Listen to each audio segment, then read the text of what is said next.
N극과 S극. 여러분들 잘 알고 있는 거예요. N극은 빨간색으로 표시되어 있고 S. 자, 그러면 N극에서 S극으로 뭐가 나온다? 여러분들 알고 계시죠? 자력선이 나온다. 그렇게 알고 있어요. 그렇죠? 자, 그런데 추가적으로 뭐가 추가돼야 되는 거죠? 자, 이렇게 N극에서 나와서 S극으로, N극에서 나와서 S극으로. 자, 이걸로 끝나는 게 아니다라는 거예요. 자, 무슨 얘기냐? 자, N극에서 나와서 S극으로 들어와서 자, 이 자석 내부에서는 어떻게 된다? 자, S극에서 N극으로 이동한다. 자, 그러면 요거는 무슨 회로다? 무슨 회로다? 폐회로다. 자, 이것도 마찬가지죠. N극에서 나와서 S극으로. 그 다음에 자석 안에서는 S극에서 N극으로. 이렇게 폐회로를 형성하는 게 바로 자기장. 이걸 또 우리가 뭐라고 한다? 자기회로라고 한다 이거예요. 자, 그럼 자기회로라는 건 뭐냐면 우리가 앞에서는 뭐에 자, 전기공학에서는 우리가 전기 회로에 대해서 공부를 했었어요. 자, 전기 회로는 어떤 거죠? 아주 기본적인 거 한번 보면 자, 전원이 있어요. 그렇죠? 전원 V가 있습니다. 자, 그리고 여기 스위치가 하나 있어요. 자, 그리고 여기 저항이 하나 있다. 저항 R. 자, 그러면 이건 뭐죠? 전기 회로가 되겠죠. 전기 회로. 자, 그럼 이 전기 회로는 어떻죠? 자, 기전력 V가 있으니까 자, 회로가 닫히면 어떻게 된다? 회로가 폐회로가 되죠. 자, 그렇게 되면 여기 뭐가 흐른다? 전류 I가 흐른다. 자, 전류 I가 흐르면 자, 저항 R에는 무슨 일이 생긴다? V는 I, R에 뭐가 발생한다? 전압 강화가 발생한다. 자, 그래서 이 기전력 V하고 저항 R에 발생한 전압 강화 값하고는 어때야 된다? 같아야 된다. 값이. 자, 이 전기 회로죠. 자, 그런데 자, 이 자기도 뭐가 있다? 자기 회로가 있다.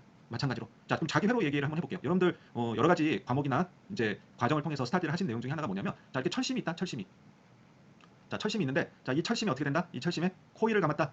자, 이 코일을 감아서 여기 전류 I를 공급하면 자, 여기는 뭐예요? 전기 에너지죠. 자, 전기 에너지에 의해서 자, 전류가 흐르게 되면 코일에 전류가 흐르면 어차피 뭐 뒤에서 제가 다시 한번 설명을 하겠지만 앙페르의 오른나사 법칙, 앙페르의 오른나사 법칙에 의해서 자, 코일이 이렇게 감겨져 있다고 그러면 어떻게 되죠? 오른나사 법칙 하면 예, 자, 위쪽이 N극이 되고 이쪽이 S극이 돼서 자, 여기에 뭐가 형성된다? 자속 파이가 형성된다 이거죠. 자속 파이라는 건 뭐죠? 자, 이와 같은 자력선의 묶음이다. 그래서 자속 파이가 자, 이렇게 회전을 한다. 자, 이걸 뭐라고 한다? 자기 회로라고 한다. 얘도 역시 뭐다? 폐회로다. 자, 전기 회로에서 전류가 흐르는 거하고 자기 회로에서 자속 파이가 흐르는 거랑 의미가 같다. 자, 그래서 여러분들이 이해하실 때 전류 I는 자기 회로에서는 뭐가 해당된다? 자속 파이가 해당된다. 자속 파이. 자, 그러면 자, 전기 에너지가 자기 에너지로. 그다음에 또 어떻게 돼요? 여기에 코일을 감아 놓으면 여기에 뭐가 들어가죠? 자속 파이가 지나가니까 자속 파이에 세교돼서 자, 뭐 렌즈의 법칙에 대해서 얘기를 할 수도 있는데 우선은 자세하게 얘기는 안 하겠지만 렌즈의 법칙에 의해서 이 자속 파이를 상쇄하는 방향으로 자속이 발생하도록 여기에 뭐가 발생한다? 예, 기자력 V가 발생하고 그거에 의해서 여기 뭐가 흐른다? 전류 I가 흐른다 이 얘기예요. 이게 바로 자기 회로다. 자, 다시 한번 얘기하면 자, 전기 회로, 전기 회로에는 기전력, 그다음에 회로가 형성되면 전류 I가 흐르는데 자, 자기 회로는 어떻다? 자기 회로는 자, 이것도 역시 폐회로고 자속 파이가 흐르고 그래서 전기 에너지가 자기 에너지로, 자기 에너지가 전기 에너지로 변환된다. 자, 이와 같은 회로. 자, 그리고 자, 철선 뒤에 가서 얘기를 하겠지만 히스테리시스 선과 와류선. 자, 그리고 자기 회로, 전기 회로랑 거의 유사하다. 예, 이런 식으로 해서 여러분들이 좀 스타디를 하도록 하겠습니다. 내용을 또 그림을 보면서 다시 한번 얘기할게요. 자, 여러분들 아시다시피 자, 지구가 있다. 지구. 자, 지구가 예, 그림이 좀 잘못 그려졌네요. 예, 조금 이해 부탁드릴게요. 예, 요거는 예, 취소하는 걸로. 자, 지구가 있다. 자, 지구가 자, 이렇게 기울어져서 자, 자전을 하죠. 자, 그래서 자, 여기는 자, 북극. 자, 그다음에 남극이 있다. 자, 그래서 여러분들 아시다시피 이 지구에서도 어땠죠? 자, 자기장이 형성되죠. 자, 그래서 북극은 무슨 극? S극. 자, 남극은 N극. 자, 그래서 자, N극에서 S극으로 어떻다? 자, 이렇게 자력선이 존재한다. 그리고 내부에서도 당연히 어떻게 했어요? 내부에서는 이와 같이 자력선이 존재하겠죠? 이렇게 폐회로를 구성한다. 자, 자석을 한번 볼게요. 자석을. 자, 자력선은 눈에 보인다 안 보인다? 안 보인다. 자, 그래서 여러분들이 초등학교 때 실습 과목 중에 이제 뭐 자연이나 뭐 저랑 여러분들하고 좀 차이가 있으니까 막대 자석에 이런 막대 자석에 뭐가 존재한다? 자력선이 존재하지만 눈에는 보이지 않는다 이거죠. 그래서 그걸 보이게 하기 위해서 어떻게 했어요? 쇳가루를 뿌렸죠. 쇳가루를 그냥 뿌리면 안 되죠. 쇳가루 그냥 뿌리면 자석에 다 묻어가지고 그 띠다가 판나죠. 자, 그래서 여기다 뭘 깔고 자석 위에다가 종이를 깔고 그 위에 쇳가루를 이렇게 뿌리면 어떻더라? 자, 이런 선의 형태가 나타나더라 이거죠. 자, 그 실험을 한 이유는 바로 뭐예요? 눈에 보이지는 않지만 뭐가 존재한다? 눈에 보이지는 않지만 자력선이 존재한다 이 얘기예요. 그걸 여러분들한테 보여주려고 하는 거고 자, 중요한 내용은 뭐다? 자력선은 N극에서 나와서 무슨 극으로 들어간다? S극으로 들어가고 자석 내부에서도 어떻다? S극에서 N극으로 이렇게 돼서 무슨 회로를 형성한다? 폐회로를 형성한다. 눈에 보이지는 않지만 그죠? 그 다음에 이 자력선의 묶음을 우리가 뭐라고 한다? 자, 자석주의 자력선의 총 개수를 우리가 뭐라고 한다? 예, 자속이라고 한다. 마그네틱 플럭스. 그래서 기호는 자, 파이라고 한다. 자속 파이라고 한다 이 얘기예요. 그리고 단위는 뭐라고 그랬죠? 웨버. 자, 자속에 대해서는 여러분들 얘기를 했고 자석은 기호는 파이라고 그랬고 웨버. 반드시 기억을 해 두셔야 됩니다. 얘기가 너무 많이 나오니까. 자, 자속한 뭐라고요? 파이. 자속은 뭐라고 그랬어요? 자력선의 총 개수다라고 그랬어요. 자, 그 다음에 또 중요한 용어가 있죠. 무슨 용어죠? 자속 밀도 B. 자속 밀도. 자, 그래서 우리가 자기에서는 자, B라고 표시하면 바로 뭐다? 자속 밀도다. 그럼 자속 밀도는 뭐냐? 단위 면적장 자기력이다. 그래서 그냥 쉽죠. 자속 밀도 B는 자, 뭐를 자속 파이를 뭘로 나눠주면 된다. 그냥 면적으로 나눠주면 된다. 그럼 자속 파이는 단위가 뭐였어요? 웨버죠? 자, 면적은 뭐예요? 메타 제곱. 자, 그러니까 단위는 당연히 뭐겠어요? 웨버 퍼 메타 제곱. 자, 그리고 우리가 이걸 뭐라고 한다? 테슬러라고 한다. 테슬러라고. 자, 그러니까 자속 밀도가 높다라는 얘기는 뭐예요? 같은 면적당, 단위 면적당, 같은 면적당 뭐가 많다? 자속이 크다. 자속이 많다.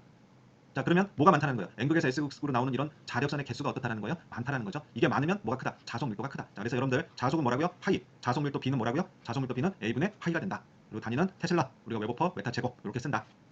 앞에서도 얘기를 했는데 굉장히 중요한 원리죠. 자, 물리 법칙인데 자,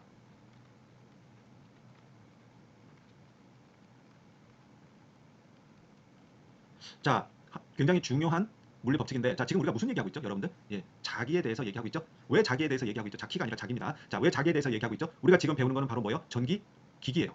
자, 전기 기기는 뭐라고 그랬어요? 전동기, 발전기, 변압기. 그렇죠?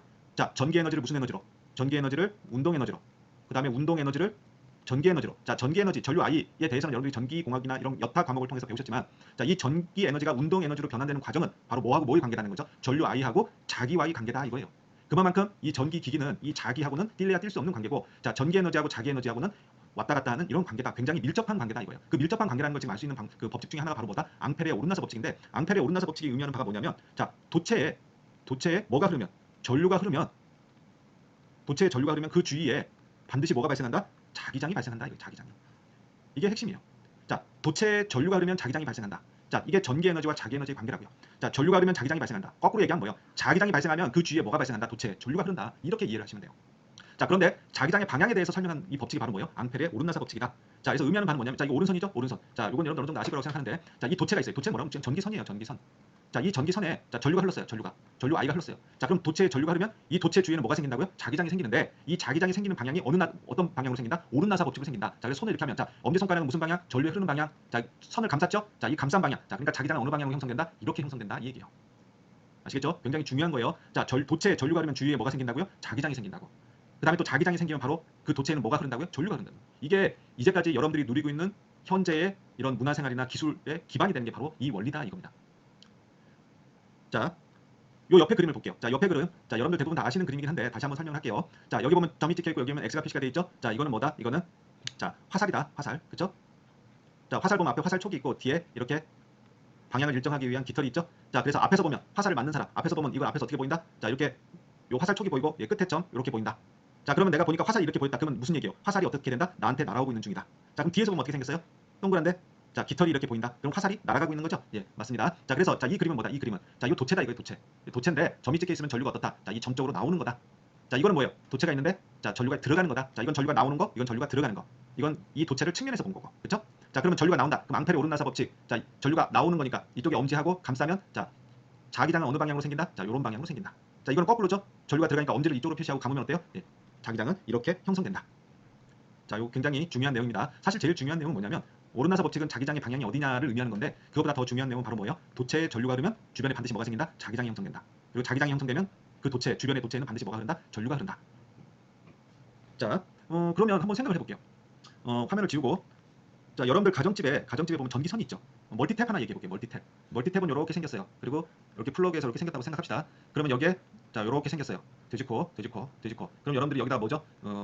스마트폰 충전기 같은 거를 이렇게 꽂게 되겠죠? 자, 그럼 한번 봅시다. 요 선은 어떻게 돼 있을까요? 요 선은 물론 선은 사실상 3개로 돼 있는데 3선으로 돼 있는데 여러분들 이해하기 쉽도록 이제 2개의 선으로 얘기를 해볼게요. 선 2개로 이루어졌다고. 자, 그러면 전류가 어떻게 돼요? 이렇게 흐르고 그럼 들어갔다가 전류는 이렇게 나오겠네. 그렇죠? 자, 그러면 요 위에 선을 볼게요. 그럼 전류가 이렇게 흐르죠? 이렇게 흐르면 어떻게 된다? 예, 자력선이 앙페르의 오른나사 법칙으로 이렇게 생긴다 이 얘기예요. 자, 그러면 자, 전류 I가 조금 흘렀어요. 전류가. 자, 그러면 자력선은 어떻다? 자력선도 조금 생기지. 근데 전류 I가 큰 전류가 흘렀어. 그러면 자력선도 어떻다? 예, 크게 형성되겠죠. 그렇죠? 자, 그런데 여러분들 지금 멀티탭에 사용하는 전선 같은 경우는 자, 한쪽 선은 들어가고 한쪽 선은 전류가 나오죠. 자, 그럼 여기는 어때요? 자력선의 방향이? 자, 얘는 이렇게 됐으면 자, 그렇죠. 반대 방향으로 생기죠. 반대 방향으로. 그렇죠? 그럼 자력선이 반대 방향으로 만나면 어떻게 된다? 어떻게 된다? 이렇게 되는 거죠. 그림상으로 그리면. 그렇죠? 여기서 10이면 여기서 10이다. 그럼 계산은 어떻게 해요? 방향이 다르니까 앞에 마이너스를 붙여야지. 그럼 얼마요? 0.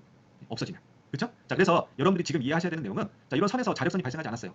그럼 앞에서 무슨 얘기를 했어요? 제가 도체에 전류가 흐르면 반드시 뭐가 생긴다? 자력선이 형성된다. 그럼 자력선 안 생기네? 자, 무슨 얘기예요? 상쇄됐다. 없는 게 아니라 이만큼 생겼는데 두 값이 같아서 방향이 반대이기 때문에 사라진 것뿐이다. 아시겠죠? 이런 거에 대해서 여러분들이 분석할 줄 아셔야 됩니다. 한 가지 더 얘기하면 여러분들 자, 가정집이 있어요. 자, 가정집이 있으면 물론 이제 이런 집에 사시는 분은 드무시겠지만 자, 그럼 주변에 뭐가 있어요? 이게 전봇대가 있죠. 자, 그럼 전봇대 그다음에 여기에 주상 변압기가 이렇게 있죠. 왜 변압기 달려 있잖아요. 그렇죠? 그 변압기에서 전기가 공급돼. 자, 그럼 요 선은 얼마예요? 요 선은 여러분들 주변에 전봇대에 흐르는 전압은 22,900V예요. 그래서 변압기는 22,900을 얼마로 바꿔주는 거죠? 220V. 앞에 AC는 제가 뺐어요. 아시겠죠? 자, 요런 구조다 이거예요.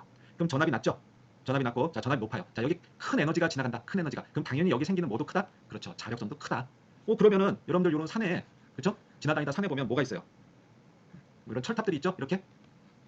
자, 이렇게 철탑에 자, 이렇게 선이 지나간다. 자, 이 철탑 같은 경우는 아까 뭐라고 그랬어요? 자, 가정집 220, 그다음에 보통 가정집 주변에 흐르는 자, 우리 전봇대에 흐르는 전압은 22,900V예요. 자, 그러면 이런 그 송전 철탑, 송전 철탑이라고 하죠. 자, 이런 데 흐르는 전압은 보통 저희가 765kV 아니면 345kV, 뭐 154kV 정도 돼요. 차이가 많이 나죠? 예, 그럼 여기에는 뭐가 생긴다? 당연히 여기도 그렇죠. 자력선이 크게 생기겠죠? 맞습니까? 네. 그래서 요 주위에 집은 안 짓겠죠? 지면 안 되겠죠? 물론 서로 상세가 되긴 하겠지만 그래도 많은 자력선이 형성되어 있습니다. 아시겠죠? 이런 거 좀 상식적으로 알아두시면 되겠네요. 상식적인 건데, 자, 여기 도체가 있어요. 도체가 있고, 자, 여기 보니까 뭐가 있죠? 전원 V가 있네요. 그죠? 자, V가 있고 회로가 형성되어 있어요. 그리고 코일이 감겨 있죠? 자, 그래서 여기 스위치가 하나 있다. 스위치를 자 붙이면 여기 전류 뭐가 흐른다? 전류 I가 흐른다. 자, 그러면 이와 같이 코일이 감겨져 있으니까 자, 요 주위에는 뭐가 생긴다? 자력선이 형성된다. 그래서 암페르의 오른나사 법칙으로 여러분들 자, 오른나사 법칙으로 어떻게 된다? 이걸 감아 보면 이쪽이 무슨 극이 된다? N극이 되고 이쪽이 S극이 된다. 그럼 N극에서 S극으로 자력선이 이렇게 페루프로 형성된다. 앞에서 한 얘기예요. 자, 여기서 하는 얘기는 뭐냐면 자, 이 전자석이라고 생각을 해볼게요. 전자석. 자, 그러면 이 전자석의 힘이라고 하는 건 밑에 이제 얘기를 하겠지만 자, 힘이라고 하는 건 뭐예요? 자, 많이 감으면 된다. 이거 많이 감으면. 그렇죠? 코일의 턴수에 의해서 전자석의 힘이 결정이 된다. 많이 감으면 힘이 클 테고 적게 감으면 힘이 적을 거다. 상식적인 얘기죠. 자, 그 다음에 또 한 가지 뭐가 있죠? 전류 I. 자, 여자 전류 I가 크면 클수록 어떻다? 힘이 클 거고 전류가 작으면 힘이 작을 거다. 뭐 상식적인 얘기예요. 그래서 이 두 가지에 의해서 자, 힘이 결정된다. 그걸 좀 더 자세히 얘기를 하면 그게 바로 뭐다? 기자력이다 이거예요. 자, 지금 우리가 자기에 대해서 이야기하고 있는데 자, 앞에서 중요한 얘기 뭐 용어죠. 중요하다기보다는 용어. 여러분들 알고 계셔야 되니까. 자, 뭐 얘기했죠? 자속은 파이라고 그랬어요. 그 다음에 또 뭐 얘기했어요? 자속, 밀도, B. 그렇죠? 자속, 밀도, B 얘기했죠? 자, 자속 밀도 B는 뭐라고 그랬어요? A분의 파이 자속이다. 단위 면적당 자속량이다. 자, 그 다음에 또 여러분들 중요한 용어가 바로 기자력이다 이거예요. 기자력은 MMF, 마그네토 모티브 포스라고 한다. 뭐라고요? 기자력. 자, 근데 기자력 F는 뭐다? NI다. 앞에서 얘기했잖아요. 전자석은 힘이 커지려면 어떻게 된다? N이 턴수예요. 그 다음에 I는 뭐예요? 코일에 흐르는 여자 전류예요. 자, 그래서 턴수를 많이 갚으면 힘이 커지고 그 다음에 전류가 많이 크면 힘이 커진다 이거죠. 자, 그 힘을 우리가 바로 뭐라고 한다? 기자력이라고 한다. 그래서 자속 밀도, 그 다음에 기자력. 자, 그러면 뭐다? 횟수잖아요. 횟수, 턴. 그 다음에 I는 암페어. 그래서 이걸 뭐라고 한다? 단위는 AT, 암페어 턴이라고 한다. 암페어 턴. 기자력, 자속밀도, 기자력. 얘기한 것들에 대해서 예제를 한번 볼게요. 자, 이 예제는 지금 뭘 의미하는 거냐면 자속밀도를 구하는 건데, 자, 이렇게 환이 하나 있죠, 환. 그런데 여기서 여러분들이 조금 그 선입견을 가지시면 안 되는 게, 자, 이 환이 있는데, 원용 환이 있는데, 지금 이 원용 환이 재질이 뭐예요? 나무예요, 나무. 자, 이게 금속이나 자성체가 아니더라도 어떻다라는 거예요? 자, 여기에 코일이 감겨 있고 이 코일에 전류가 흐르게 되면 이 안에는 뭐가 형성된다는 거예요? 자속이 형성된다는 거예요, 자속이. 이게 뭐라도, 나무라도. 하지만 그게 자속이 굉장히 적겠죠. 그렇죠? 자, 그 얘기는 또 왜 작은지에 대해서는 또 뒤에서 얘기를 할게요. 자, 한번 볼게요. 재질이 뭐라고요? 나무라고 그랬어요. 원형 환으로 되어 있는데, 자, 그냥 나무 이렇게 동그란 거예요. 자, 근데 여기에 뭐가 감겨 있다? 코일이 감겨 있는데 턴수는 얼마다? 자, 600캣 감겨 있어요. 자, 여기 보면 500이라고 되어 있는데 이건 이제 600이겠죠. 자, 600번 감겨져 있어요. 자, 그리고 이 나무 환의 단면적은 얼마냐? 면적은 1cm 제곱이에요. 그리고 이 코일에다가 전류를 얼마를 공급했냐면 800mA. 그럼 얼마예요? 0.8A를 공급했어요. 자, 나무 환에다가 내가 600번 턴을 감아가지고 800mA를 공급했더니 여기 뭐가 발생했다? 자속 파이가 발생했는데 자속은 얼마가 발생했다? 자, 0.2 마이크로웨버예요. 마이크로웨버. 진짜 작은 양이죠. 마이크로는 뭐예요? 10의 마이너스 6승이잖아요. 자, 그러니까 계산하면 뭐예요? 0.2 곱하기 10의 마이너스 6승 웨버가 되는 거죠. 그렇죠? 자, 그런데 여기서 묻고 있는 얘기는 뭐냐면 자, 800mA 공급했더니 0.2 요걸로 얘기할게요. 0.2 마이크로웨버가 발생했다 이거예요. 자속 파이가. 자, 그러면 내가 800mA 대신에 전류를 2A로 바꾸면 0.2가 아니라 얼마의 자속 파이가 만들어지느냐 이거예요. 자속 파이가. 자, 그런데 여기서는 이제 또 뭘 물어봤어요? 자, 자속 밀도를 물어봤어요. 자속 밀도는 뭐죠? B는 A분의 파이. 자, 그러니까 파이를 알면 요 지금 면적은 알고 있잖아요. 면적 A로 나눠주면 자속 밀도가 나오겠죠. 자, 그런데 여기서 또 한 가지가 나왔어요. 자, 무슨 얘기냐? 자, 기자력 F하고 자속 파이 관계는 무슨 관계다? 선형적인 관계다. 자, 그래서 기자력 F라는 건 뭐예요? 기자력 F는 NI잖아요, NI. 자, NI라는 건 뭐예요? N은 턴수잖아. 턴수는 바뀌어 안 바뀌어? 안 바뀌어. 그렇죠? 안 바뀌는데 이 I 값이 얼마에서 얼마로 바뀌는 거예요? 자, 800mA에서 2A로 커지는 거잖아. 그럼 당연히 뭐가 커지겠어? 기자력이 커지겠죠? 기자력이 커지는데, 자, 이 F의 기자력이 커지면 당연히 뭐가 커지겠어요? 자속 파이가 커지는데, 자, 이 두 관계는 선형적이라고 했잖아요. 그러니까 F가 커지면 그만큼 뭐가 커진다? 자속 파이가 커진다. 그 얘기예요. 그럼 요거 한번 이제 다시 한번 화면을 지우고 다시 한번 얘기를 해볼게요. 자, 그러면 우선은 여러분들 예제에 보면 지금 예제는 뭐 어려운 예제는 아니고 여러분들이 앞에서 배웠던 뭐죠? 자속이라든가 자속 밀도라든가 기자력에 대해서 다시 한번 되새기는 거죠. 자, 그러면 여기서 한번 그 예제에 나온 대로 한번 풀어볼게요. 자, 지금 현재 처음에 어떻다고 그랬어요? 처음에.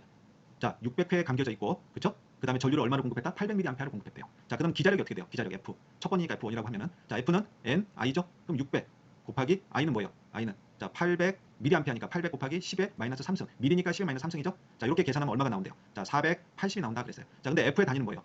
N은 턴수, 그 다음에 암페어. 그래서 암페어 턴이다. 자, 그러니까 처음에 좀 요 상태에서 800mA를 공급하게 되면 그때 여기에 공급되는 기자력은 얼마다고요? 480A 턴이다 이거예요. 자, 그런데 480A 턴일 때 그때 자속이 생겼고 그 자속값이 얼마래요? 그때 자속값이 0.2 마이크로 웨버래요. 자 그러면 자 이제 변했어요. 어떻게 변했어요? 전류가 800mA에서 얼마로 바뀌었어요? 2A로 바뀌었어요. 자 그러면 그때 기자력 F2는 어떻게 돼요? F2는 NI잖아요. 600은 바뀌어요 안 바뀌어요? 600회 턴 한 거는 안 바뀌죠. 내가 지금 턴수를 안 바꿨잖아. 자 그럼 전류값은 얼마예요? 아까는 800 곱하기 10-3승이었는데 2A니까 뭐가 돼요? 그냥 2가 되지. 자 그럼 얼마가 되는 거예요? 1200A 턴이 됐어요. 자 전류를 증가시키니까 800mA에서 2A로 증가시키니까 기자력은 어떻게 됐어요? 480에서 얼마로 바뀌었어요? 1200으로 바뀌었어요. 거의 3배 정도 바뀌었죠? 자 그러면 그때 자속 파이 값은 얼마냐? 이거 파이 2라고 할게요. 자 그런데 뭐라고 그랬어요? 자속 자 기자력 F하고 파이는 비례다. 자 그러니까 자 어떻게 했어요? 자 F1일 때 자 F1은 얼마였어요? 480분에 지금 전류를 증가시키니까 1200이 됐죠? 자 거기다 뭘 곱하면 되는 거예요? 자 0.2 자속 0.2를 곱하면 자 뭐가 나오는 거예요? 자 480일 때 0.2였으니까 비례잖아요. 그냥 비례. 이건 비례식 푸는 거잖아요. 그럼 1200일 때는 얼마냐? 비례식으로 풀면 얼마가 나왔다? 0.5가 나왔다. 그러면 0.5 마이크로 웨버다. 자 이 얘기가 뭐다? 전류를 증가시키니까 여기 안에 생기는 자속이 0.2에서 얼마로 바뀌었다? 0.5로 바뀌었다 이거예요. 자 그러면 우리가 이제 자속 파이를 알잖아요. 그러면 지금 여기서 묻고 있는 게 뭐죠? 자속 밀도죠. 자속 밀도 B 앞에서 얘기했잖아요. B는 뭐라고 그랬어요? 단위 면적당의 자속 파이. 근데 이 파이가 바로 뭐예요? 2잖아. 2 이거. 자 그럼 면적은 뭐예요? 면적이 1cm 제곱이라며. 그러면 1cm 제곱인데 원래는 뭐예요? 미터 제곱이죠? 그러니까 10의 몇 승? 마이너스 4승을 해줘야 된다. 그 다음에 자속은 얼마다? 0.5 마이크로잖아. 곱하기 10의 마이너스 몇 승? 6승. 자 그러면 자 자속 밀도는 얼마 나온다? 0.005 테슬라가 나온다 이거야. 자 여기서 내가 다시 한번 얘기하고 싶은 게 뭐냐면 여기가 만약에 금속이나 쇠로 돼 있는 환이었으면 기본적으로 자속 밀도는 어느 정도 나오냐면 보통 한 2테라 정도 뭐 이렇게 나와요. 자 그런데 이게 지금 나무기 때문에 그게 얼마가 나오는 거예요? 그렇죠. 0.005 테라 정도가 나온다. 자 요거는 지금 어려운 뭐 문제 푸는 예제라기보다는 여러분들 앞에서 배웠던 뭐죠? 자속, 그렇죠? 그다음에 전류의 관계, 전류가 흐름으로써 이 안에 뭐가 발생했다? 자속이 발생했다, 그렇죠? 그리고 자속 밀도 이런 거에 대해서 여러분들이 개념을 좀 이해하셨으면 좋겠어요. 이렇게 어렵진 않죠? 예, 중요한 용어예요. 굉장히 중요한 용어고 많이 쓰는 단어인데, 자 자개 강도예요. 자개 강도. 중요한 용어입니다. 여러분들 자개 강도. 지금 앞에서 지금 계속 뭐 얘기하고 있죠? 지금 자속, 그렇죠? 자속 파이. 그 다음에 또 뭐 얘기했어요? 자 자력선 자속, 그 다음에 자속 밀도, 그렇죠? 자 자속 밀도 B는 뭐라고 그랬어요? A분의 파이 자속 밀도. 자 그 다음에 또 뭐 얘기했어요? 기자력 F는 뭐다? NI다. 자 그 다음에 또 얘기가 나는 또 중요한 얘기예요. 자개 강도다. 자 자개 강도는 뭐냐면 단위 길이당 기자력이다. 기자력은 F 얘잖아요. 기자력은 F. 단위 길이당 기자력이다. 그래서 자개 강도는 H라고 표현하고 H는 뭐다? 기자력을 길이로 나누는 거다. 그럼 기자력은 뭐예요? 기자력은 암페어 턴이잖아. 그거를 메타로 나눈 게 바로 뭐다? 자 자개 강도다. 그래서 자속 밀도, 기자력, 그 다음에 뭐다? 자개 강도. 자 여러분들 용어에 대해서는 좀 익숙하신 분도 계시고 익숙하지 않으신 분도 계시는데 자 전기 기기를 여러분들이 쉽게 이해를 하시기 위해서는 이와 같은 용어에 굉장히 익숙해지셔야 된다. 아시겠죠? 자 지금 누구 얘기했어요? 자개 강도는 뭐다? 단위 길이당 기자력이다. 자 그러면 여러분들 자 한번 볼게요. 자 F는 NI죠? 그렇죠? F는 NI라고 그랬어요. 자 H는 뭐예요? 자개 강도는 L분의 F라고 그랬어요. 그렇죠? 기자력. 그러면 F는 어떻게 돼요? F는 HL. 자 기자력 F는 뭐예요? 자개 강도에다가 길이를 곱한 게 바로 뭐예요? 기자력이 된다는 거죠. 자 그러면 어떻게 돼요? F는 NI, 그 다음에 HL. 자 근데 어떻게 돼요? NI는 뭐가 돼요? HL이 된다. N은 뭐예요? 턴수, I는 전류, H는 자개 강도, L은 길이.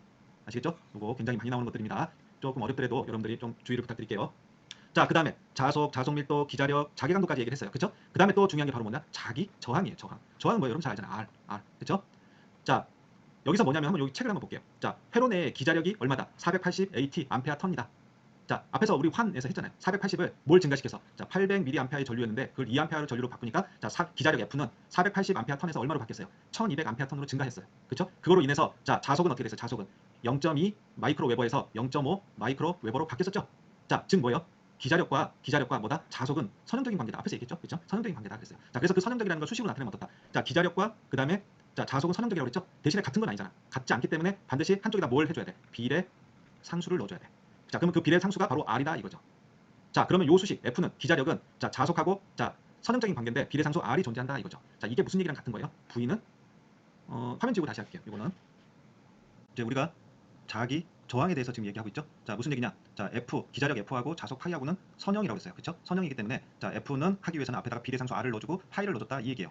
자, 그럼 기자력과 자속하고는 자, 선형적인 관계인데 비례 상수가 R이다. 자, 요 얘기는 뭐랑 같냐면 지금 요거죠. 자, 이건데 물론 그 기자력 F는 암페어 턴이고 왜냐면 F는 뭐죠? F는 NI니까. 그죠? 턴수 암페어 턴인데 자, 오음의 법칙이 바로 뭐냐면 V는 자, 전압과 전류는 이제 그 선형적이다 이 얘기예요. 요 얘기가 전압과 전류는 선형적이다. 전압이 크면 전류도 커지고 전압이 작아지면 전류도 작아진다 이 얘기예요. 거기에 뭐가 들어간다? 비례상수 R이 들어가는 거예요. 그래서 V는 IR이에요. 자, 이게 바로 오음의 법칙이죠. 자, 오음의 법칙하고 무슨 법칙이 같다? 자, 자기 회로의 법칙이 같다 이거예요. 자, 그래서 자, 이거는 뭐가 되는 거죠? 전기 회로. 앞에서도 얘기했죠. 그다음 이건 뭐가 된다? 자기 회로가 된다 이거예요. 그래서 전기 회로나 자기 회로나 거의 유사하다. 자, 그러면 우리는 지금 현재 무슨 얘기하고 있어요? 자기 저항을 얘기하고 있죠. 여기서 이 자기 이거 잘못했네요. 죄송합니다. 바뀌었죠? 이게 자기 회로고 이게 전기 회로죠. 거의 유사하다. 자, 그러면 요 R이 바로 뭐가 된다? 자기 저항이 된다. 이 얘기입니다. 그래서 F는 R, 그다음에 파이. 그래서 R은 B의 상수이고 이거를 자기 저항이라고 하는데 자, 뭐라고요? 자, 요 영문도 반드시 기억해 두시기 바라겠습니다. 릴럭턴스라고 한다. 릴럭턴스. 자, 릴럭턴스는 바로 뭐다? 자기 저항이다. 자, 그래서 자, 요 회로는 요 수식은 전기 회로의 오음의 법칙하고 굉장히 유사하고 거의 같다라고 생각하시면 돼요. 같다라고. 자, 그러면 자, 전기 회로에서 R은 뭐 하는 역할이에요? R은 전류를 흐름을 제한하는 거예요. 자, 그러면 자기 회로에서는 전류에 해당하는 게 누구라고 했어요? 그쵸, 자속 파이라고 했잖아요. 그러면 릴럭턴스 R은 뭘 방해하겠어요? 그렇죠, 자속의 흐름을 방해한다. 이렇게 이해를 하시면 돼요. 그래서 R이 크면 어떻게 돼요? 자속이 작아지겠죠. 그렇죠? 맞습니까? 릴럭턴스가 작아지면 당연히 자속이 커지겠죠. 그렇죠? 자, 그래서 지금 자, 요 R은 바로 뭐다? 자기 저항이다 이거예요. 자기 저항. 자, 그럼 자기 저항은 전기 회로랑 마찬가지다 이거예요. 저항은 어때요? 뭐에 비례한다? 그렇죠, 길이에 비례한다 이거예요. 자, 여기서는 그 길이가 바로 뭐다? 자속 경로예요. 자속 경로라는 게 뭐예요? 아까 우리가 이런 환 얘기했었죠?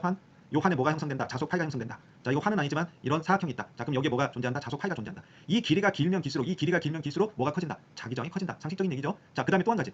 자, 요 면적이 바로 뭐예요? A예요. 요 면적이 바로 뭐예요? A예요. 면적이 크면 클수록 저항은 작아지겠죠. 반비례 관계다. 요거는 뭐 전기 회로랑 마찬가지죠. 그리고 여기 하나 더 들어간 게 바로 뭐다? 뮤. 요건 또 얘기할 건데 이것도 중요한 얘기다. 자, 이 뮤가 바로 뭐다? 바로 투자율이라고 한다. 투자율. 자, 그럼 투자율하고 자기 저항하고 관계는 무슨 관계예요? 반비례 관계예요. 자, 그러니까 투자율이 크면 어떻게 돼요? 투자율이 크면 그렇죠, 릴럭턴스는 작아지는 거예요. 자기 저항은. 자, 투자율이 작아지면 그렇죠, R은 커지는 거죠. 자, 그러면 여기 한번 볼게요. 자유 공간과 비자성체의 투자율이라고 되어 있는데 요게 뭘 의미하는 거냐면 공기 중 그냥 공기만 있는 거. 그다음에 이게 또 진공 상태랑도 같아요. 요 상태일 때 투자율이 얼마라는 거예요? 뮤가 4파이 곱하기 10-7승이다. 자, 굉장히 투자율이 어떻다? 낮다. 투자율이 굉장히 낮기 때문에 자, 앞에서 뭐라고 얘기했어요? 투자율이 낮으면 뭐가 크다? 그렇죠, 자기 저항이 크다. 자, 그래서 공기나 진공 중은 뭐가 크다? 자기 저항이 크다. 지금 여러분들 지금 여러 가지 지금 중요한 지금 용어들을 지금 계속 하고 있죠? 예, 굉장히 중요한 것들입니다. 지금 여러분들이 뭐 여러 가지를 다 했어요. 자, 제가 여러 번 적는 이유가 다 있습니다. 여러분들 이 용어를 굉장히 익숙해지셔야 돼요. 제가 뭐 자속, 자속 밀도, 기자력, 자기 강도, 자기 저항 쭉 얘기했죠? 자, 그래서 자, 지금 이 얘기까지 했다 이거죠. 자, 기자력 F와 그다음에 자속 파이하고는 자, 이제 비례 관계다. 그렇죠? 선형적인 관계다. 자, 그래서 릴럭턴스 R은 자기 저항이다. 얘기까지 했고요. 자, 그거에 의해서 자, 오음의 법칙과 유사하다고 그랬어요. 자, 전기회로랑 똑같다니까요. 자, 전기회로 뭐랑 똑같아요? 전원 있고 그다음에 저항이 하나 있고 그럼 여기 기전력 V가 있고 저항 R이 있고 그렇죠? 그다음에 여기에 전류 I가 흐른다 이 얘기예요. 이거나 뭐랑 같다 이거. 이것도 지금 뭐 얘기하는 거죠? 자기 회로 얘기하는 거예요. 자, 얘는 뭐예요? 기자력 F. F는 뭐라고 그랬어요? NI라고 그랬어요. 턴수 전류. 그렇죠? 암페어 턴. 자, 그리고 자기 회로가 형성돼야 된다고 그랬어요. 자, 그럼 뭐가 흐른다? 자, 자속 파이가 생성된다 그랬어요. 자속 파이가. 자, 자속 파이가 형성되고 자속 파이는 왜 뭐라고 그랬어요? 자, 그리고 요 R은 뭐다? 그렇죠, 릴럭턴스 자기 저항이다 이거예요. 릴럭턴스. 자, 자기 저항은 뭐라고 그랬어요? F는 우에 있잖아요. R 파이다. 자, 그래서 R은 어떻게 된다? R은 자, 파이분의 F가 된다. F는 뭐죠? 암페어 턴. 파이는 웨버. 그러니까 단위는 당연히 뭐가 된다? 자, 암페어 턴의 웨버가 된다. 그렇죠? 자, 그리고 이 자기 저항 릴럭턴스는 어떤 관계다? 릴럭턴스 R은 뮤분의 면적 길이. 그리고 요 뮤는 뭐라고 그랬어요? 투자율이라고 했어요. 투자율. 그렇죠? 자, 투자율하고 릴럭턴스의 관계는 반비례 관계다. 자, 이렇게 해서 여러분들이 요거를 똑같이 이해를 하시면 돼요. 그렇죠? 그러면 뭐 똑같이 이해를 하라. 그 얘기 중에 하나가 뭐예요? 자, 여기에 뭐가 생성되죠? 전압 강화가 생긴다. 그럼 여기도 당연히 뭐가 생기겠어요? 기자력 강화가 생기겠지. 그렇죠? 거의 똑같습니다. 아시겠죠?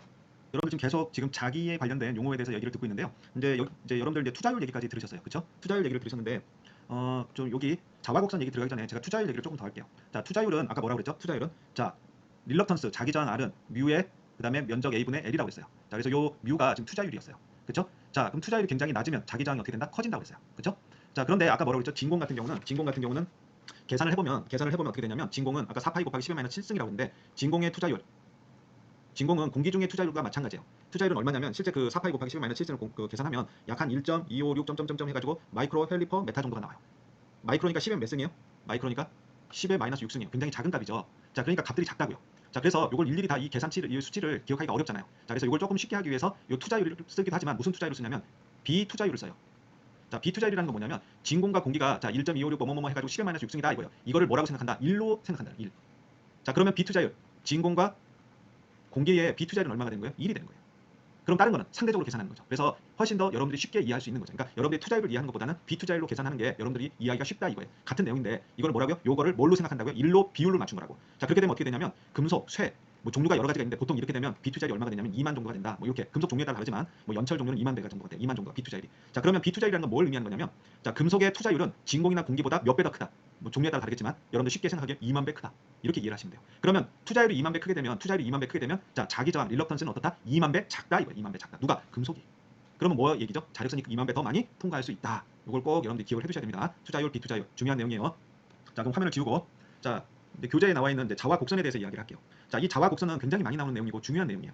자, 자와 곡선은 뭐냐면 자, x축과 y축이 있다.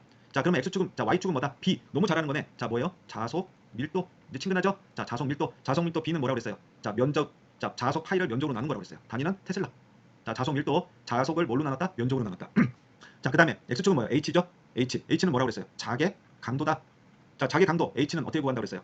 자, 기자력 f를 뭐로 나눈다? l로 나눈다. 그래서 암페어 턴 이건 메타죠? 단위 길이당 기자력이다. 그렇죠? 자, 그리고 그러면 f는 뭐예요? f는 기자력은 ni였잖아. 자, 그러니까 h는 어떻게 할 수도 있어요? h는 L분의 ni라고도 할 수 있다. 자, 그래서 x축은 뭐다? 자개 강도. 그다음에 y축은 뭐다? 자속 밀도. 자, 이렇게 나타나는 게 바로 뭐다? 자와 곡선이에요. 자와 곡선. 그렇죠? 자, 근데 이게 뭘 의미하는 거냐면 제가 여기다가 지금 수식을 썼죠. 뭐라고 그랬어요? 얘는 뭐라고 그랬죠? 자개 강도 h라고 했죠. h는 뭐라고 그랬죠? 기자력은 뭐라고 그랬어요? ni라고 그랬죠. ni. 자, 그러면 자, 턴수는 고정돼 있는데 자, 뭘 내가 바꿀 수 있어요? l도 고정돼 있잖아. i. 자, 그러니까 뭐예요? 자, 여자 전류. 자, 여자 전류를 증가시키면 어떻게 되는 거예요? 그래프에서 x축에서 이동한다 이거예요. 그러니까 이렇게 이동했다는 건 여러분들 뭐라고 생각하면 된다? 여자 전류가 점점점 커진다 이 얘기예요. 그럼 여자 전류가 점점점 커지면 전류가 커지면 뭐가 커지는 거예요? 기자력이 점점점 커지죠. 자, 그렇게 되면 거기에 뭐가 생긴다고 그랬죠? 자속이 생긴다고 그랬잖아. 그러니까 자속이 점점점 증가하는 거예요. 그걸 지금 의미하는 그래프가 바로 뭐예요? 자와 곡선이에요. 다시 한번. 자, 여기 뭐가 지금 증가한다고요? 전류가 증가한다고. 왜? 자개 강도는 L분의 F니까 F는 뭐예요? ni잖아. 자, 전류가 증가하면 기자력 F가 증가하고 그러면 뭐가 커지는 거예요? 자개 강도가 커지니까 자, 이 얘기가 뭘 의미하는 거라고? 전류가 커지는 거라고. 전류가. 자, 전류가 커지면 자, 앞에서 아까 얘기했잖아요. 이렇게 환에 자, 코일 감겨 있고 전류가 커지면 여기 뭐가 발생하는? 자속 파이가 발생한다고 그랬잖아. 이 자속 파이가 단위 면적당 커지니까 그게 바로 뭐예요? 자속 밀도라고. 자, 그럼 이 그래프가 의미하는 바는 뭐예요? 이 부분은. 자, 전류가 증가하니까 여기 뭐가 생긴다? 자속이 많이 생긴다. 이게 선형으로. 아시겠죠? 요게 선형 영역이다 이거죠. 그러면 전류를 계속 점점 증가시켰어. 그랬더니 무슨 일이 생기더라 이거예요. 선형으로 쭉 자속 파이가 증가하다가 어느 시점을 지나면 그다음부터는 비선형이라는 건 뭐예요? 내가 이만큼 줬는데 실제 자속 파이는 조금만 증가한 거야. 그러다가 자, 이 포화 영역은 바로 뭐예요? 아무리 전류를 많이 증가시키더라도 전류를 아무리 많이 집어넣더라도 자속 파이가 별로 변화가 없는 거야. 자, 그래서 다시 한번 얘기할게요. 자, 일반적인 자성 제로의 자와 곡선은 이와 같은 형태로 나오는데 이와 같은 형태로 나온다는 의미가 바로 뭐다? 자, 전류를 점점점 많이 공급하면 자속 파이가 점점점 증가하는데 처음에는 무슨 영역이 생긴다? 자, 선형 영역이다 이거예요. 선형 영역은 뭘 의미한다? 전류가 증가하면 그만큼 비례적으로 자속이 증가하더라. 자, 그런데 어느 시점을 지나면 비선형 영역으로 들어서는데 이건 뭐다? i가 많이 증가해도 자속 파이는 조금만 증가하더라. 그러더니 어느 시점을 지나서 포화 영역에 들어가면 어떻게 된다? 전류가 아무리 변해도 자속 파이가 변한다 안 변한다? 안 변한다 이 얘기예요. 자, 그래서 이게 자와 곡선이다. 그래서 자와 곡선은 이와 같은 형태로 된다. 이게 굉장히 중요한 겁니다. 포화 영역이 있다는 게 아시겠죠? 자, 그러면 이 포화 영역에 들어갈 필요가 있어 없어? 없다 이 얘기예요. 전류는 이 이상 전류 i는 공급해봐야 소용이 없는 거. 이미 포화가 됐는데, 그렇죠? 자, 그래서 다시 한번 화면을 지우고 얘기할게요. 자, 여기서 자, 아까 투자율 얘기했었고, 그렇죠? 그 다음에 또 뭐 얘기했어요? 비투자율 얘기했죠. 굉장히 중요한 거예요. 자, 그 다음에 자성재료의 자와 곡선 x축은 뭐다? 자개 강도, y축은 뭐다? 자속 밀도. 자, 그리고 얘는 자, 자개 강도가 증가한다는 얘기는 뭐가 증가한다는 얘기다? 전류 i가 증가한다는 얘기다. 왜? F 기자력은 ni니까. 자, 그렇게 되면 전류가 증가하게 되면 여기 뭐가 증가한다? 자속 파이가 증가한다. 왜? 자속 밀도 b는 뭐니까? 면적분의 자, 자속 파이니까. 자, 그런데 자, 어떻게 변하더라? 일반적인 자성재료의 자와 곡선은 처음에 무슨 영역에 들어선다? 선형 영역, 그 다음에 비선형 영역, 포화 영역. 자, 그냥 결론적으로 얘기하면 뭐다? 자, 전류가 증가하면 자속이 쭉 증가하다가 어느 시점을 지나면 전류가 증가하더라도 많이 증가하더라도 자속은 조금만 증가한다. 그리고 어떤 시점을 지나면 어떻게 된다? 전류가 증가하더라도 자속이 증가하지 않는다. 자, 이런 식으로 해서 포화가 된다. 자, 이게 무슨 곡선? 자와 곡선이다. 교재에 나와 있는 부분이니까. 자, 아까 뭐라고 그랬어요? 자와 곡선. 자, 자와 곡선에서 자, 선형, 비선형, 포화가 있다고 했어요. 근데 선형 부분에서 자, 자개 강도 H하고 자속 밀도 B는 무슨 관계라고 했어요? 선형 관계라고 했죠? 자, 그래서 이런 수식이 형성이 된다 이거예요. 자속 밀도와 그 다음에 자개 강도는 비례. 자, 선형적인 관계다. 자, 그런데 자, 요 H가 뭐예요? H가? 요건 뭐 똑같은 얘기죠. 대신에 H가 뭐였죠? 자개 강도 H는 뭐라고 했어요? L분의 기자력 F라고 했으니까 그것만 바꾼 거예요. 그래서 이렇게 여러분들 이런 수식은 기본적으로 이해를 하셔야 된다. 그렇게 좀 부탁드릴게요. 여러분들 좀 긴 시간 지금 고생하고 계신데요. 자, 요 부분이 아마 오늘 요 시간의 마지막 부분이 될 것 같은데, 자, 무슨 얘기를 하고 싶은 거냐면, 자, 히스테리시스. 자, 히스테리시스에 대해서 이야기를 해볼게요. 자, 여기 보니까 뭐라고 돼 있어요? 자성재료에 히스테리시스라고 돼 있는데 지금 방금 앞에서 뭐 얘기했어요? 뭐 자화 곡선 얘기했죠? 자, 자화 곡선은 뭐라고 그랬어요? x축은 뭐라고 그랬어요? 자개 강도. h는 뭐라고 그랬죠? 자개 강도 h는 뭐라고 그랬죠? h는 L분의 기자력 F. 그 다음에 y축은 뭐예요? 자속밀도 B. 자속밀도 B는 A분의 자속 파이. 자, 요게 바로 자화 곡선이다 얘기했어요. 자, 그리고 처음에는 어떻게 요 얘기부터 할게요. 자, 실제 재료는 뭐다? 이런 자, 뭐 금속재 자성체로 된 환이 있어요. 꼭 팔찌 같은 거죠. 자, 거기에 뭐가 감겨 있다? 코일이 감겨 있고 여기에 뭘 공급한다? 전류를 공급한다. 자, 그럼 여러분들 기자력 F는 뭐라고 그랬어요? N, I.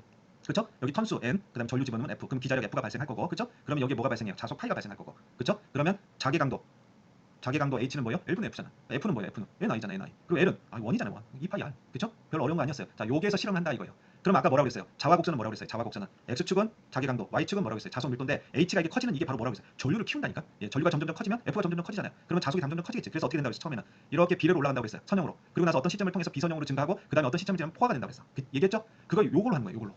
자, 이거 이해되시죠? 그러면 바로 요 그래프가 바로 뭘 의미하는 거냐? 이 그래프가 바로 여기다 이거예요. 여기서 시작해서 처음에는 어떻게 돼요? 선형으로 증가했어요. 여기까지. 자, 여기까지 선형으로 증가했어. 자, 그다음부터는 뭐예요? 비선형으로 증가하더라 이거예요. 그리고 요 시점을 지나서부터는 바로 뭐가 되는 거예요? 포화가 된 거예요. 포화가. 이해되시겠죠? 자, 그런데 여기서는 실험을 여기서 끝낸 게 아니라 지금 어떻게 된다고 했어요? 전류를 점점점 0에서부터 전류를 뭐 0.1, 0.2, 0.3에서 1A까지 전류를 키웠어요. 그래서 여기까지 왔어요. 그쵸? 그 다음에는 어떻게 하냐면 실험을, 자, 여기 1A라고 했으면 그 다음에 바로 어떻게 하냐면 0.9, 0.8 이렇게 다시 전류를 거꾸로 줄이는 거예요. 요 전류를. 자, 그러면 그래프가 여러분들 생각하기에는 자, 요렇게 올라왔으니까 이렇게 와야 된다고 생각하는데 실제로 실험을 해보니까 어떻더라? 전류를 증가시키면 요렇게 가더라 이거예요. 갔는데 전류를 감소시키니까 요걸 그대로 따라오지 않고 어느 선으로 가더라? 이 선으로 가더라 이 얘기예요.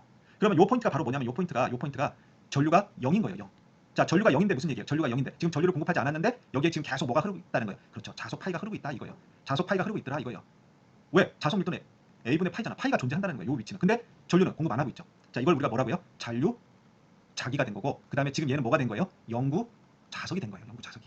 이해되시겠죠? 그러니까 이게 요 곡선이 바로 뭘 의미하는 거예요? 자석을 만드는 방법이에요. 그러니까 자석은 어떻게 만든다는 거예요? 내가 원하는 도체에다가 코일을 감아서 전류를 쭉 증가시키는 거예요. 증가시키면 어떻게 돼요? 이렇게 돼서 포화가 되겠죠? 포화가 되면 어떻게 돼요? 전류를 쭉 꺼버리는 거예요. 그러면 이렇게 갔다가 이렇게 가면서 요만큼 뭐가 생기는 거예요? 자, 잔류 자기가 남고 잔류 자기 파이가 남고 영구 자석이 되는 거예요.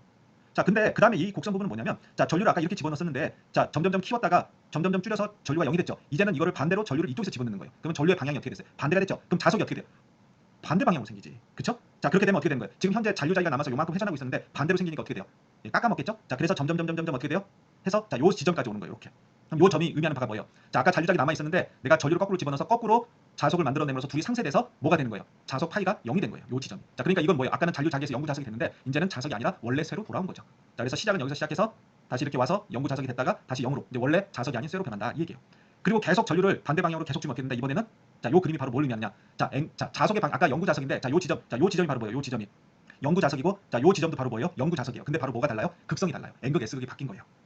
자, 그리고 다시 이 지점에 오면 어떻게 돼요? 자석이 없어진 거예요. 자, 그래서 다시 한번 볼게요. 자, 요 지점에서 시작하는데 이 지점에서 시작한다는 얘기는 뭐예요? 얘가 그냥 순수한 철이었어요. 자석이 아니라. 그러면 전류를 공급해서 자석이 됐다가 전류를 거꾸로 공급하면 영구 자석이 되죠? 자, 그랬다가 계속 공급하면 이제는 자석이 아니고 반대 극성을 가진 자석이 되고 다시 뭐가 돼요? 예, 자석이 아니고 다시 자석이 되고. 이제 또 마무리를 좀 줘볼게요. 지금 요 이번 시간에 마지막으로 했던 게 바로 뭐죠? 히스테리시스 이제 곡선이 되는데, 히스테리시스 곡선이 되는데, 사실 여러분들 이제 뭐 4학년 분들 여러 가지 많이 배우신 것도 있고 해서 사실은 요 히스테리시스 곡선에 대해서는 잘 알고 계실 거라고 생각은 해요. 예, 생각을 하는데 다시 한번 정리를 한다. 그 정도만 좀 이해를 했으면 좋겠고요.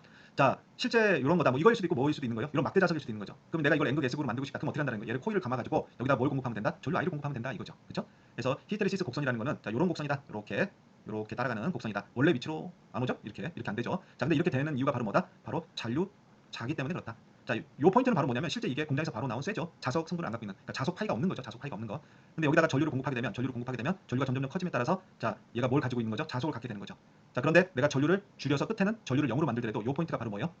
지금 여기에 전류가 0이에요. I는 0인데 여기 지금 계속 뭐가 존재한다는 거예요. 자석 파이가 존재한다는 거죠. 전류가 없음에도 불구하고. 그러니까 전류가 없어지면 바로 떨어지는 게 아니라 이렇게 남아있더라 이거죠. 그래서 요 파이를 뭐라고 한다? 그때 파이를 잔류 자기라고 하고, 이때 이 도체를 뭐라고 한다? 영구 자석이라고 한다 이거죠. 이게 이제 영구 자석 만드는 법칙인 원리인데, 그렇죠? 근데 전류를 내가 지금 이제 아까는 전류가 이쪽 방향으로 들어갔는데 전류를 반대 방향으로 공급하게 되면 어떻게 된다? 그렇게 되면 반대 방향에 자석이 생기겠죠. 파이 다시가. 그럼 파이랑 파이 다시는 방향이 상충되죠. 이거겠죠. 원래 이렇게 돼 있었는데 조그맣게 해서 파이 다시가 생기니까 상충되니까 어떻게 돼요? 이게 10이고 이게 1이면 없어지죠? 이게 이제 9로 되는 거지. 그러니까 점점점 작아지는 거지. 요 의미가 자석 파이가 작아지는 거지. 그러다 이게 점점점 커지니까 요 포인트는 어떻게 되는 거예요? 요 포인트는 지금 여기에 자석이 하나도 존재를 하지 않는 거죠. 자, 그러니까 원래 쇠로 돌아온 거죠. 원래 쇠. 그러니까 요 포인트는 원래 쇠예요. 요 포인트도 원래 쇠라는 거지. 쇠로 돌아왔다는 거죠. 그러니까 요 포인트는 자석, 요 포인트는 자석. 대신에 어때요? 얘랑 얘는 극성이 달라요. 그렇죠? 왜 극성이 달라요? 전류 방향이 다르니까. 이거 봐봐. H가 여기는 플러스 마이너스잖아요. 그렇죠? 자, H가 플러스 마이너스라는 얘기는 뭐예요? 예, 전류의 방향이 바뀌었다는 거예요. 자, 그래서 요 자체를 히스테리시스 곡선이라고 한다. 그래서 요거는 그 대부분 여러분들 이해를 하실 거라고 생각을 하고요. 생각을 하고 좀 교재를 여러분들이 면밀하게 살펴보셔서 추가적인 설명이 없어도 여러분들이 추후부터는 좀 이해를 잘 해주시길 바랄게요. 아시겠죠? 예, 오늘 수업은 여기서 마치도록 하겠습니다. 감사합니다.